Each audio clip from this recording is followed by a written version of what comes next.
భాగ్యనగరం పట్టణం మొత్తం బోనమెత్తనుంది. సిటీలోని గల్లీ గల్లీ అమ్మవారి సేవలో పులికిస్తుంది. గత నెల 26న గోల్కొండ బోనాలతో ప్రారంభమైన ఉత్సవాలు గడిచిన 3 వారాలుగా ఘనంగా కొనసాగుతున్నాయి. ఇవాళ ఆదివారం కావడంతో నగర వ్యాప్తంగా బోనాలు గ్రాండ్గా జరుగుతున్నాయి. లాల్ దర్వాజా సింహవాహిని మహంకాళి ఆలయానికి బోనాలు సమర్పించేందుకు పెద్ద ఎత్తున భక్తులు తరలివస్తున్నారు.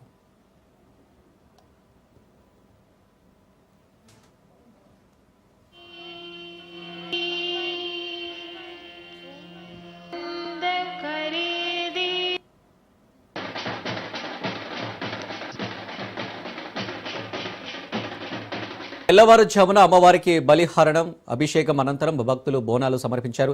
ఉత్సవాల్లో భాగంగా ఆలయాన్ని చూడముచ్చటగా అలంకరించారు. సింహవాహిని అమ్మవారికి డిప్యూటీ సీఎం భట్టి విక్రమార్క పట్టు వస్త్రాలు, దేవాదాయ శాఖ మంత్రి కొండ సురేఖ బోనం సమర్పించనున్నారు. సాదర స్వాగతం పలుకుతా ఉన్నారు.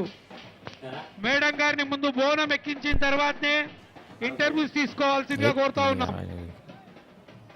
టిటిడి చైర్మన్ గిఆర్ నాయుడు గారు అమ్మవారికి సేవకు ఇచ్చేస్తా ఉన్నారు. ఇక పాదబస్తీలోని హరిబౌలి, అక్కన్న బాదన్న, దర్బార్ మైసమ్మ, కోవపేట బంగారు మైసమ్మ, వేట చందులాల్, మాతేశ్వరి ముత్యాలమ్మ, గౌలిపుర మహంకాళి మాతేశ్వరి, కోట మైసమ్మ, సుల్తాన్ షాహి జగదాంబ, ఉప్పుగూడ మహంకాళి, చార్మినార్ భాగ్యలక్ష్మి, హరిజన బస్తీ నల్లపోచమ్మ, చంద్రాయనగుట్ట బంగారు మైసమ్మ, ట్యాంక్ బండ్ కట్ట మైసమ్మ, అంబర్పేట మహంకాళితో పాటు తదితర ప్రధాన ఆలయాల్లో బోనాల శోభ కొనసాగుతుంది.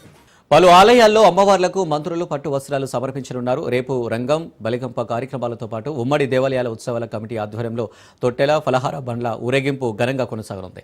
ఈ నెల 24న గోల్కొండ కోటలో జగదాంబిక మహంకాళి అమ్మవారికి 9వ పూజ అనంతరం ఆషాఢమాస బోనాల ఉత్సవాలు ముగియనున్నాయి.